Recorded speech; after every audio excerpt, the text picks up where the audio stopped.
When the brown earth changes its color to green, it is spring. On March the 21st, Mesopotamia welcomes in a new year.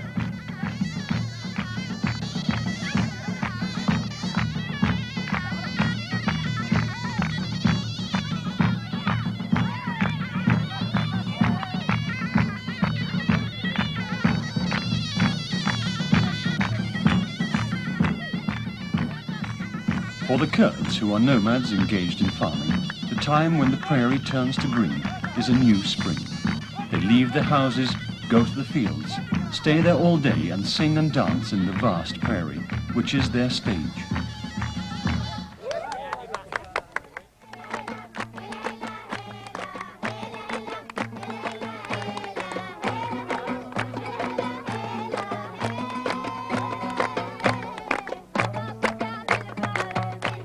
The spring is here again.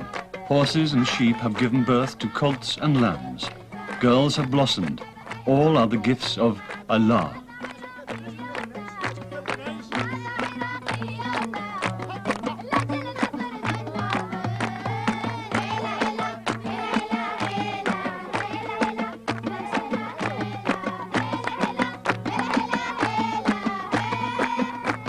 Marco Polo once wrote with fear, "The Kurds are bustling with joy as they loot the merchants."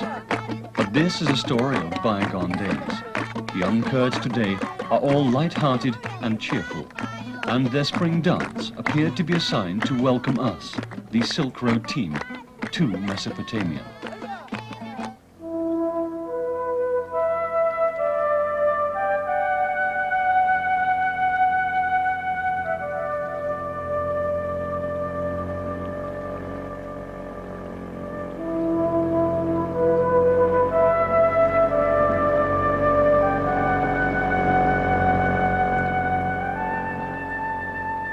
Mesopotamia, a great oasis.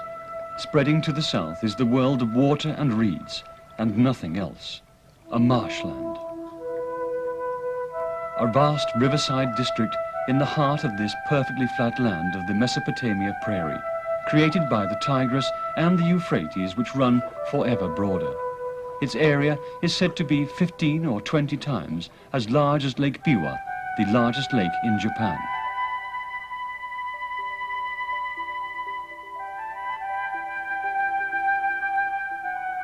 People scrape the mud together to make an island and gird the island with a wall of reed to turn it into a housing site. They put reed on the ground to reinforce the base.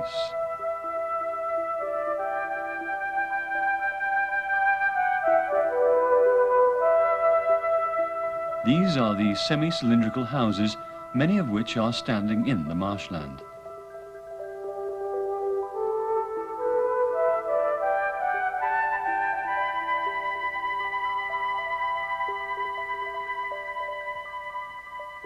The same type of houses were built far back in history, some 5,000 years ago.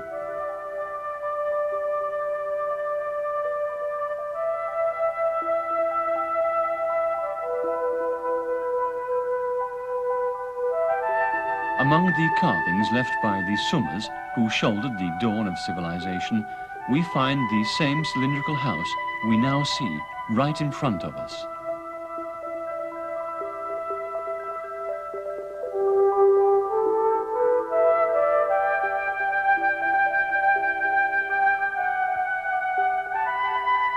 The walls, the pillars, and the ceiling are all made of reed.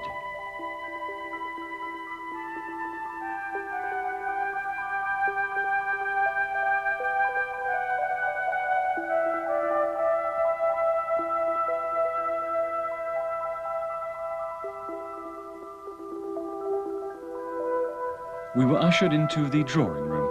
It is a spacious room occupying half the building. From beyond the partition came the voices of children and the tinkling of tableware. The inner part of the house is for women, but we were not allowed to enter.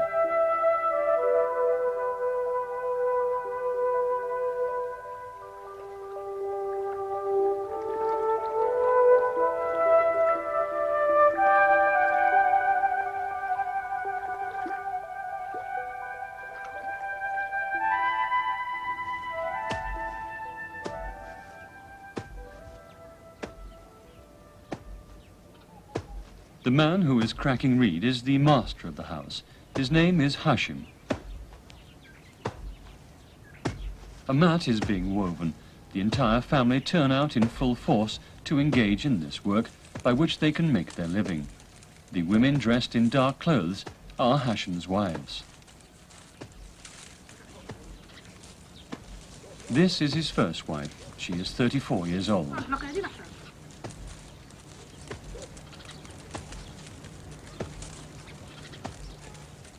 And this is his second wife. She is 21 years old.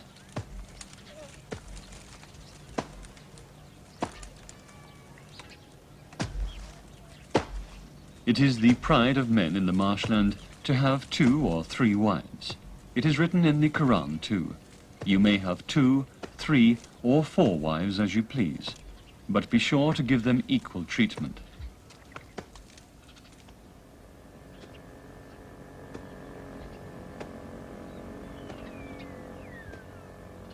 The marshland, with a history of 5,000 years, is today a world of Islam.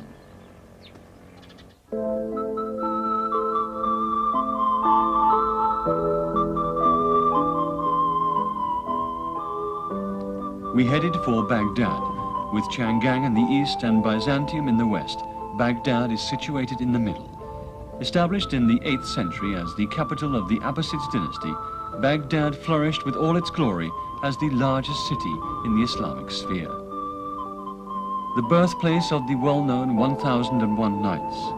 However, in the 13th century, the great prosperity of Baghdad, which had continued for 500 years, perished before the Mongolian army, who conquered the capital and reduced it to ashes. 700 years have elapsed since then.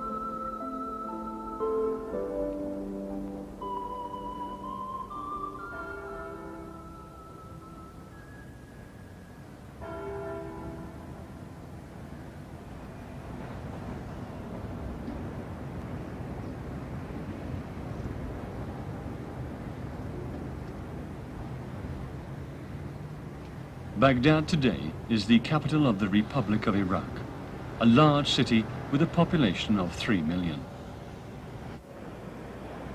Skyscrapers, traffic jams, crowds of people. It is a large modern city similar to any you can see in any part of the world today.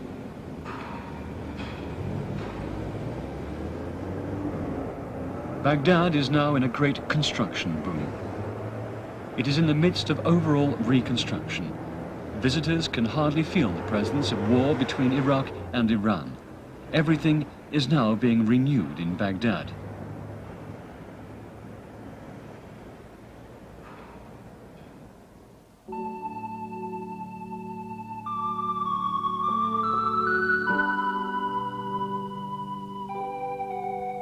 A gigantic monument symbolizing New Baghdad. This is the monument of Saddam's Qadisiyah, which was built in the full confidence of Iraq's victory in the war with Iran. This curiously shaped monument, looking like the dome of a mosque cut into 2, is said to represent a sailing boat floating on the Tigris.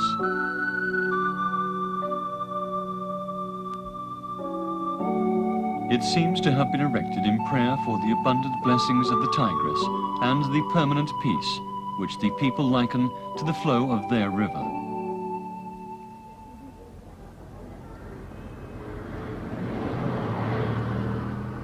Only Rashid Street in the heart of Baghdad is barely a sole reminder of the old days.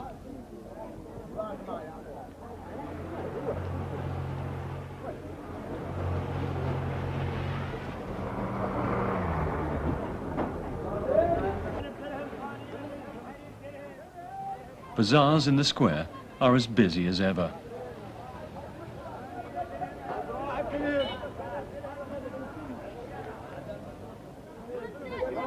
On sale, among other things in the bazaars, are some hawks used for hunting, which was once a sport for the noble class. A chaikhana, a tea house.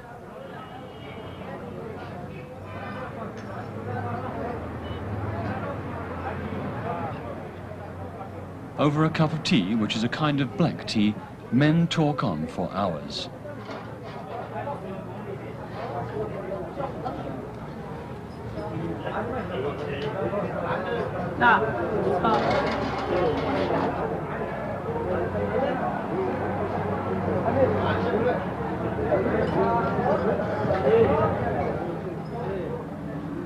Looking at the men drinking tea, we felt as if we had a glimpse of a world that had long vanished, a feeling of the times of the Arabian Nights.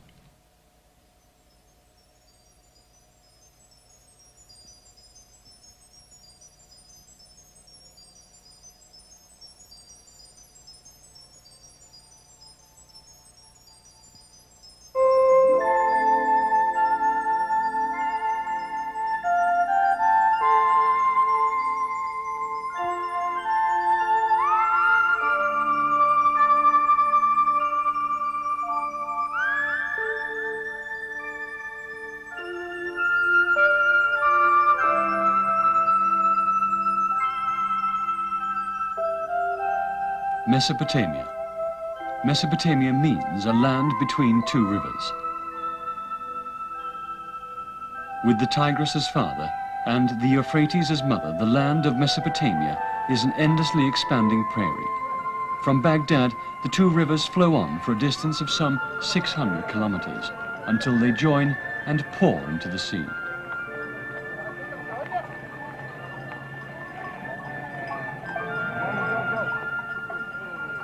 The difference in altitude in all this distance, however, is only 30 meters. In other words, you walk 1 kilometer down along the river and you are only 5 centimeters lower in altitude. If only this immense flatland could be irrigated, Mesopotamia would be turned into a vast, fertile crescent.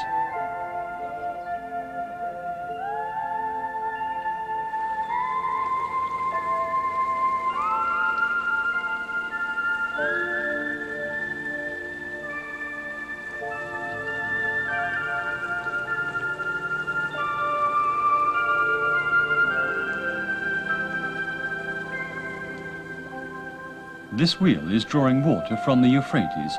It is some 10 meters in diameter. The water scooped up by this wheel irrigates the vast prairie of Mesopotamia.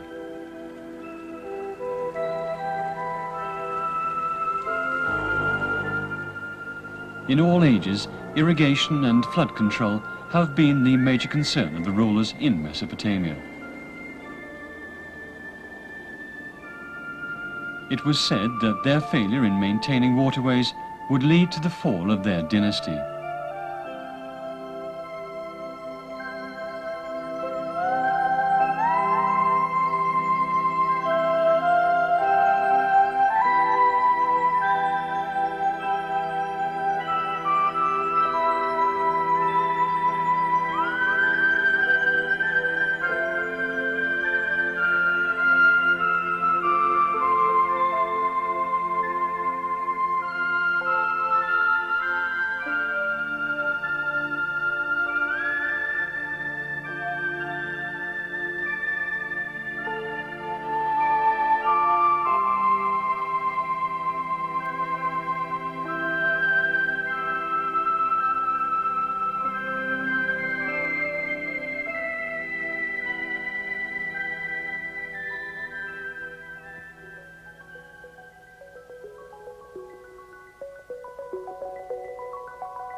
Human history which had developed in the prairie of Mesopotamia. Its heritage remains in the prairie in the form of a small hill.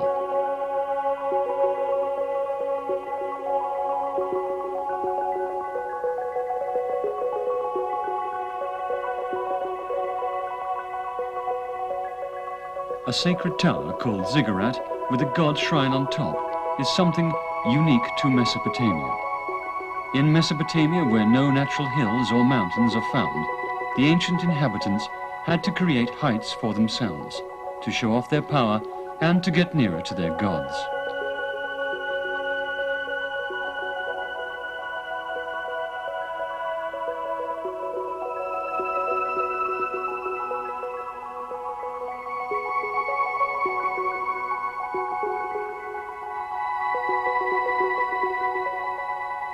This is a minaret or a tower in the old city of Samarra, a location some 100 kilometers to the north of Baghdad. The minaret of the Mosque al-Malwiya was built by the Abbasid Caliph al-Mutawakkil in the 9th century. This is the tower which reminded the Europeans of the biblical Tower of Babel. The tower is surrounded by a spiral staircase. It turns round and round upwards, a path which led the early believers nearer and nearer to heaven. This minaret, which symbolizes endless ascent, is one of the historical legacies of Mesopotamia, whose people aspired for spiritual heights.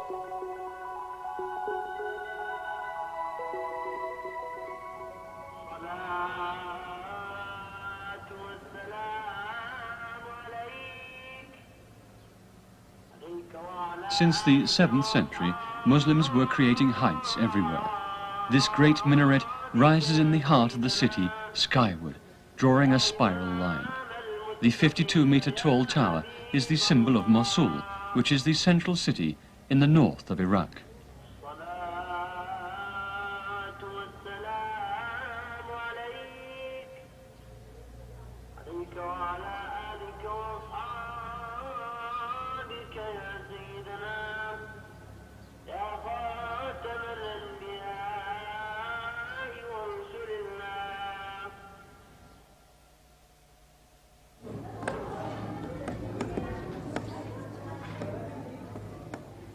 Marco Polo, who visited Mosul in the 13th century, wrote, "Wonderful cloth called muslin is being woven here with gold and silk.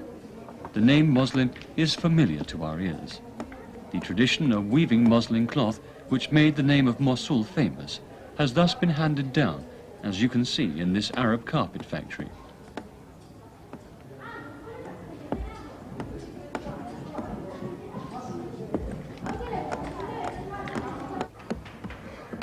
Most carpet weavers are children about 7 or 8 years old. They work in the morning shift and go to school in the afternoon.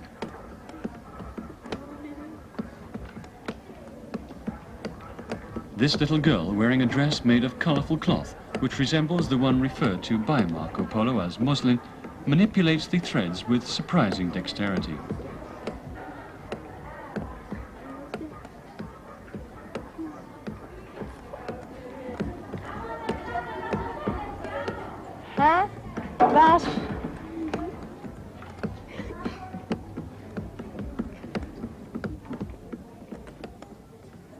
This is a carpet woven by a 7-year-old girl.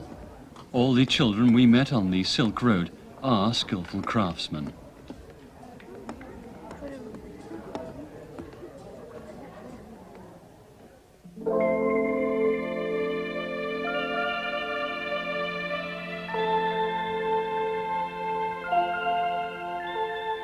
We are now walking about in the world of Marco Polo. Checking each and every word of the book he wrote, we continue our journey through history. In his book, Marco Polo describes Mosul as a large kingdom in which different people live. The foremost among them are the Muslims, who believe in the teachings of Muhammad. Others include the followers of Christianity.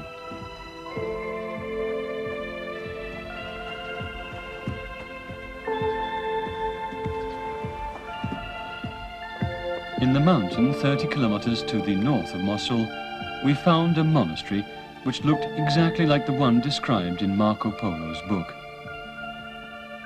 St. Matti Monastery. Built alongside the mountain, it looks as if it is clinging to the mountain surface.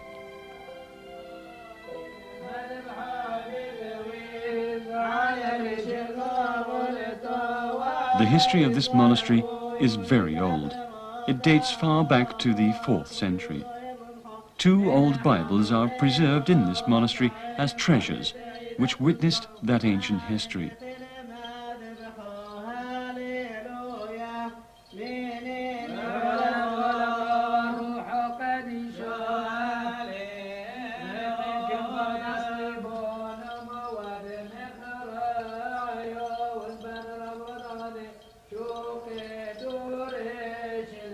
شمعون كفار لا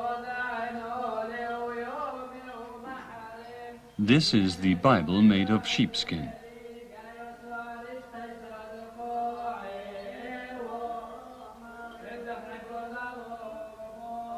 It was in the 8th century that the paper-making technique invented in China was introduced to this part of the world. Until then, sheepskin had been used. To produce a single volume of the Bible, the skin of 300 sheep had to be prepared.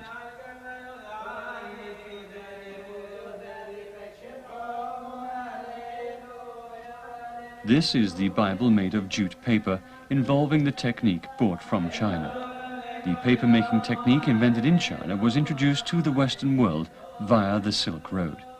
It was an outstanding event in the history of the Silk Road, and quite unexpectedly, we came across a witness of its history.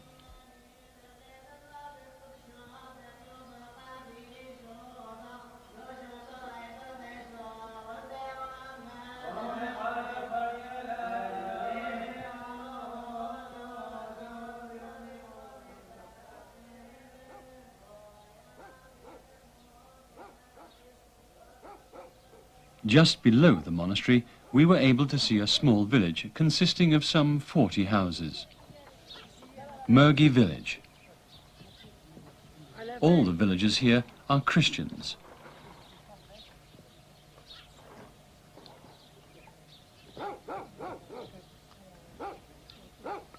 It is quite extraordinary to have a Christian village in the midst of the Arab world, whose population is almost entirely Muslim.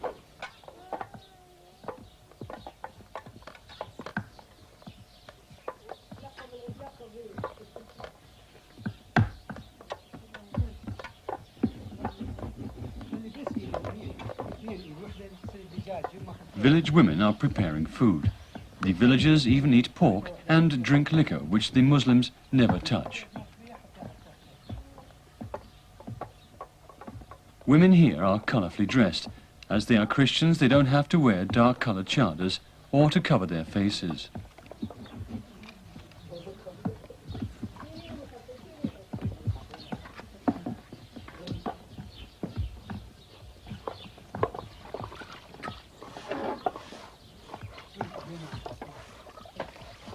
ماكو مخبر شيء. ايش ما ندعو بس باقل. وبالاول شلون لعب؟ يجينا بطيخ كل لا يما بالاول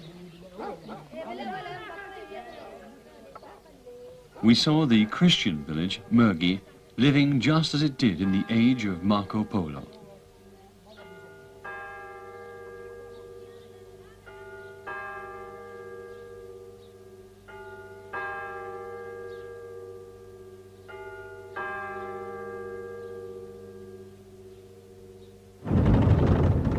Our request, submitted to the Iraqi authorities to take aerial shots of the prairie of Mesopotamia, was turned down. We were told that this was due to the current state of emergency.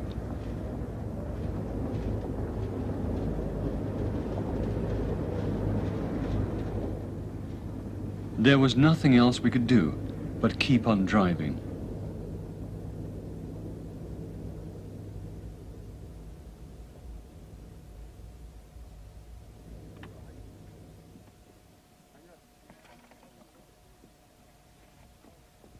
In the midst of the desert, westward from Baghdad, about 300 kilometers upstream of the Euphrates, we had quite an unexpected encounter.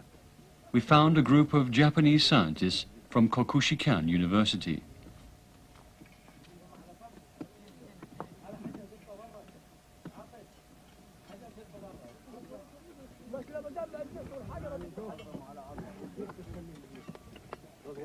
The leader of the excavation team is Professor Hido Fuji of Kokushikan University's Institute of Studies in Iraq.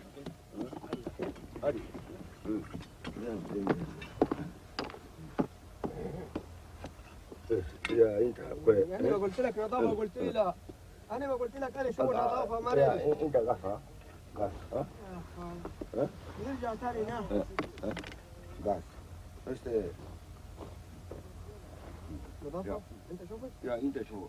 13 years ago, Professor Fuji made his first visit to Iraq. Since then, he has been fascinated by this country and embarked on a long search through the history of the civilizations of Mesopotamia. Professor Fuji and his group are presently working on the excavation of the ruins considered to be some 4,000 years old, 2,000 years older than the Silk Road, the history of which we are tracing. In what seems to be a mere piece of stone to our eyes, Professor Fuji found an invaluable piece of history. Professor Fuji added that Mesopotamia is a treasure house of relics.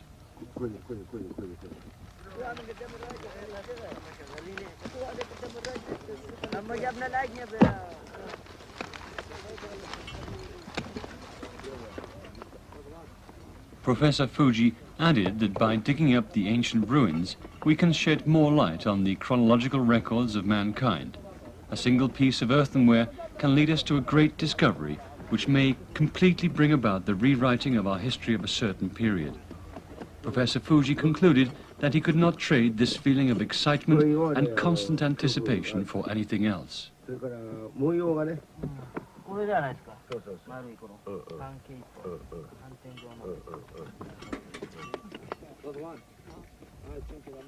We were deeply impressed by Professor Fuji's dedication.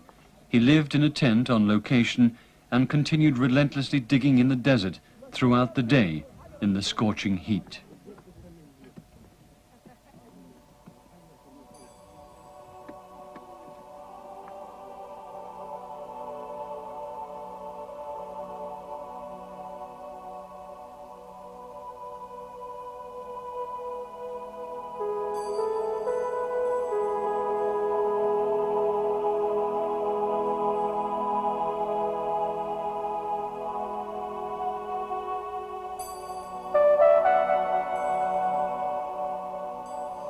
This is a statue of King Uta, who made the following promise to caravan traders. Ye the pedestrians and merchants who pass through the road over which my power extends, I swear to God that I will guarantee the safety of your passage. Come to Hatra and work hard as traders.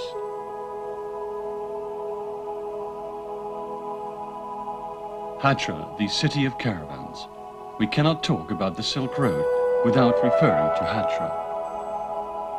The king of Hatra raised his right hand and swore to God to do his utmost in protecting the travelers on the Silk Road.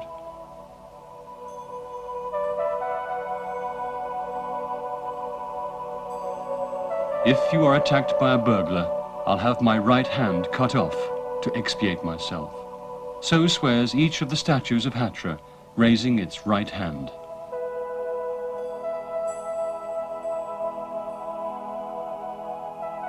The statue of Ubal, a young girl of Yabal, has an atmosphere which reminds one of the Orient. The men of caravans who entered Hatra Castle must have felt refreshed after a long journey when they looked at the peaceful figure of Ubal.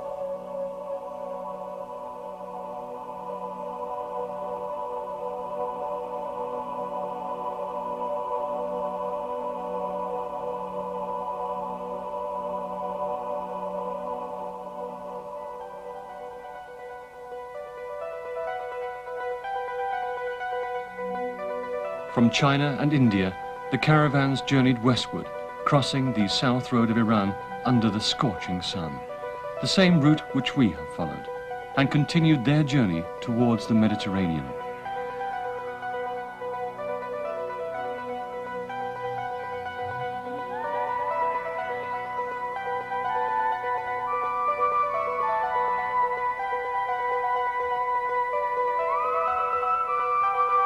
Located right in between, Hatra prospered as one of the most important points on the Silk Road.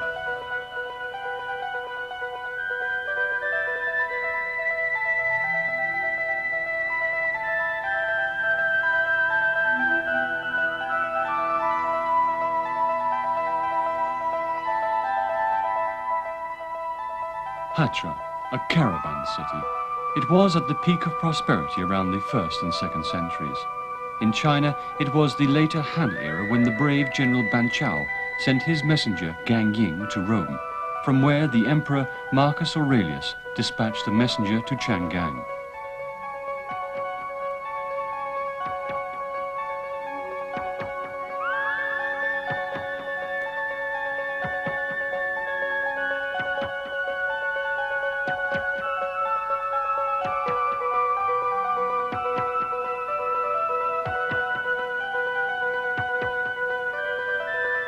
In a shrine standing in the heart of the city, we found the images of camels carved in relief on a gate post.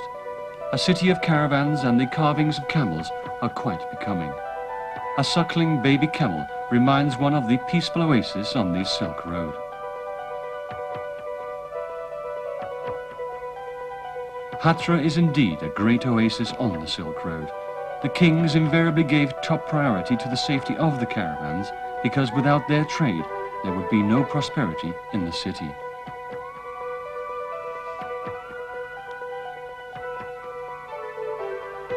Along with the comings and goings of the people, the cultures of the East and the West were brought into this city.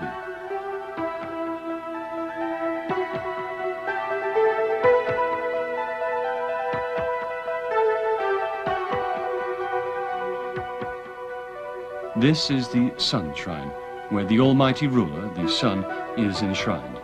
This structure, called Iwan, with a magnificent arch-shaped entrance, represents the architectural style which originated in Iran to the east.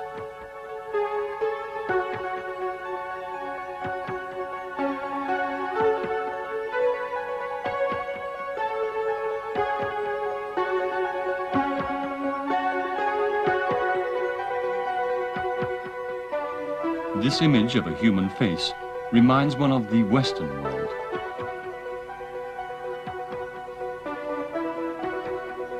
The original meaning of Hatra in Arabic is people in permanent residence. It also means the place where civilization develops. We found Hatra a cultural city worthy of its name.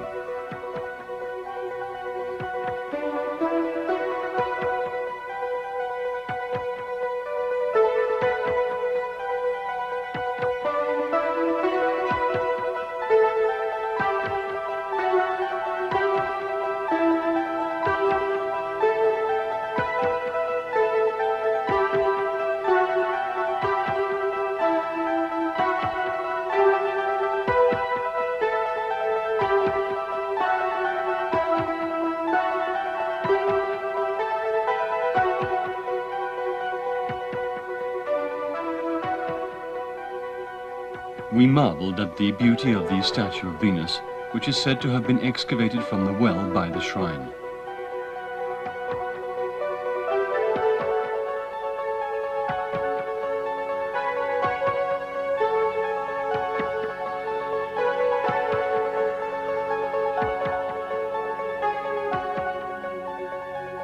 Who on earth carved this statue? And who brought it to this part of the world?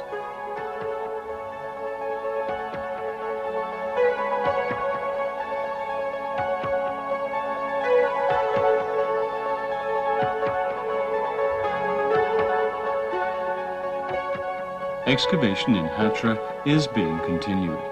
Numerous small hills around the shrine contain the remains of a past glory, some 2,000 years old. With the rich history of the Silk Road kept beneath, these relics remain there in peace.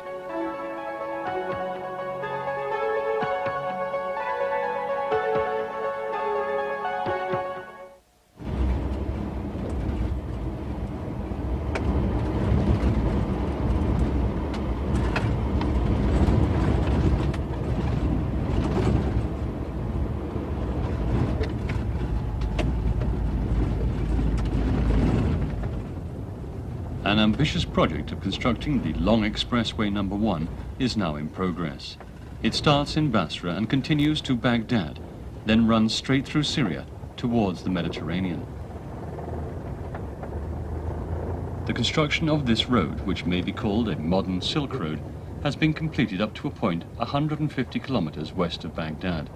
There we saw some familiar Chinese characters.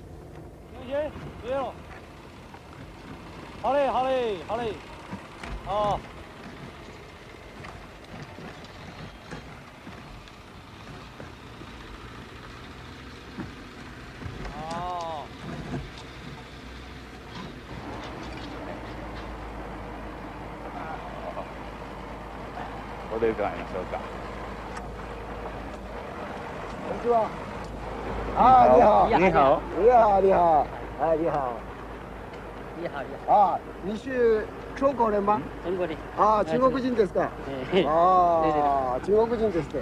啊，但是中国人吗？中国的，中国的。哦，呀，你好。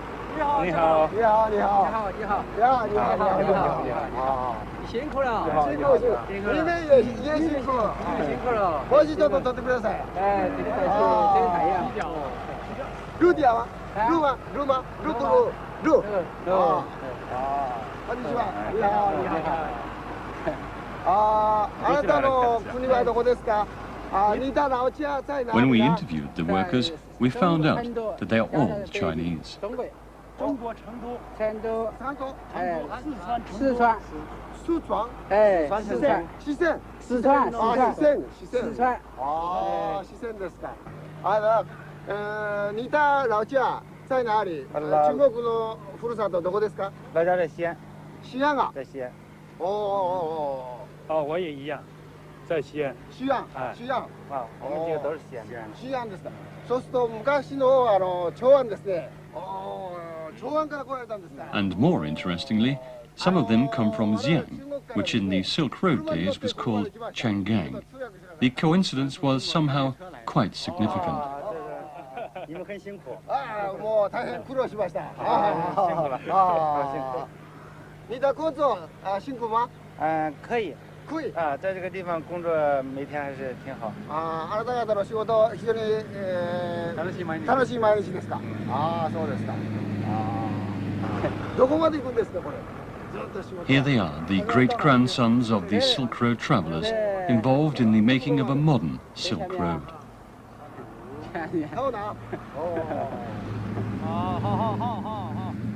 Tokhang, who visited Iraq in the mid-8th century, wrote, "Also living here are Chinese craftsmen, painters and weavers.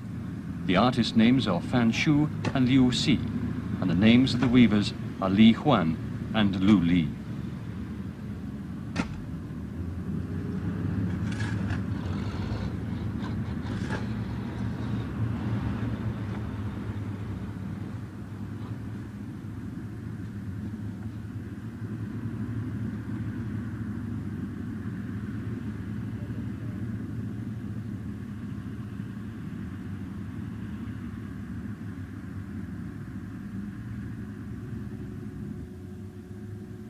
The 300 Chinese at work now are literally constructing a Silk Road leading to the west.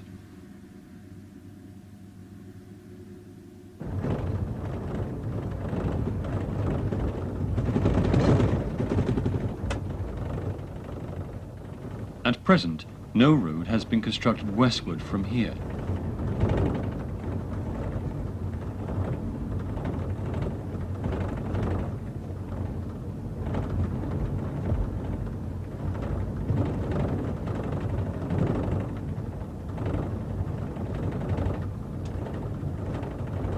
Oh, 見えてきた見えてきた。あのテントだ。あれだよきっと。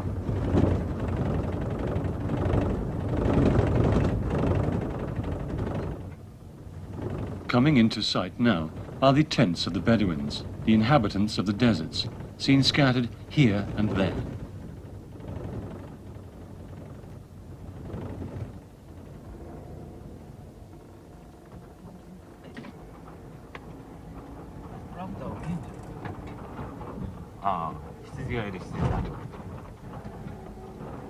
Hello. Hello. Hello. 先生。Hello. Assalamu alaikum. Assalam. Hello. Assalam. Hello. Assalam. Assalamu alaikum. こっちの人はどうですか？これ親父さんですか？はい。Hello Hajjala. Hello. Assalam. Hello. Assalam. Assalamu alaikum. Yapani. Hello Yapani. Yapani television. Hey, hello Yapani. Television. Hello Yapani.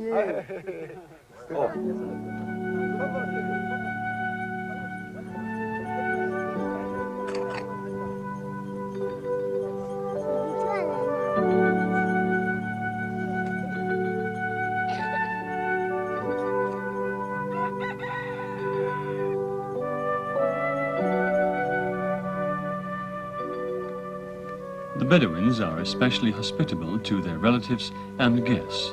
The master of the house treated us to coffee. It is a sign of welcome unique to the Bedouins.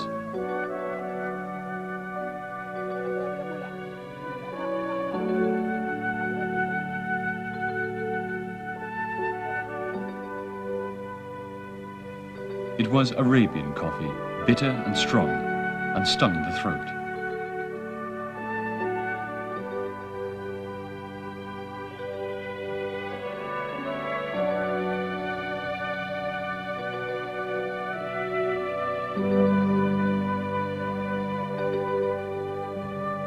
For them who live in a severe and endlessly expanding desert, there's nothing more joyful than a visit by other people. All the family come out to heartily welcome the guests.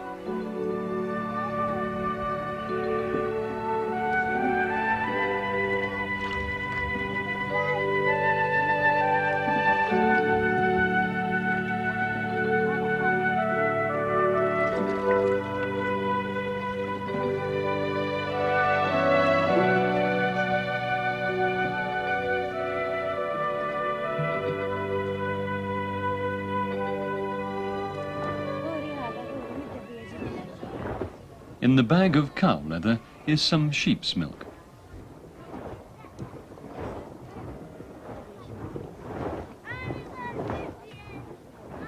This young woman has been making cheese since we entered the tent. Another one is also anxious to entertain us with freshly made cheese.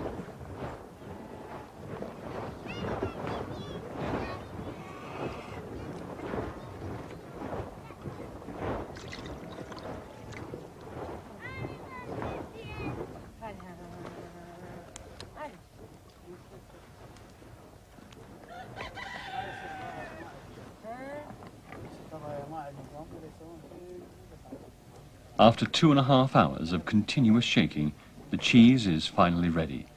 It tastes simple and has no unpleasant odor. The stoutness of the Bedouins is said to have been nurtured by this cheese.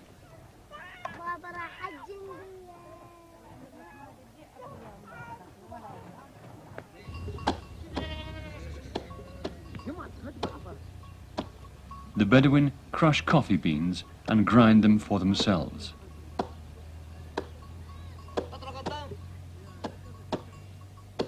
The sound travels through the vast desert and reaches the ears of other Bedouins.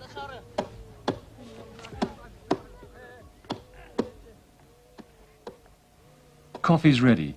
The Bedouins who heard the sound of coffee being ground now gather around and talk over a cup of freshly ground Arabic coffee.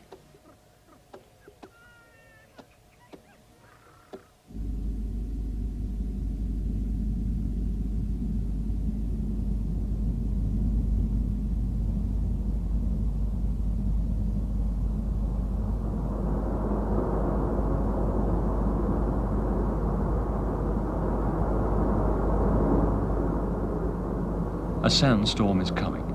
We had never met a sandstorm before, so for a moment we mistook it to be a shower. But the hot blast that preceded it proved that it was indeed a sandstorm.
The sandstorm approaches, covering the entire sky. There's no alternative for us other than to run right through the sandstorm. The vast desert expands westwards to Syria and further to the Mediterranean Sea.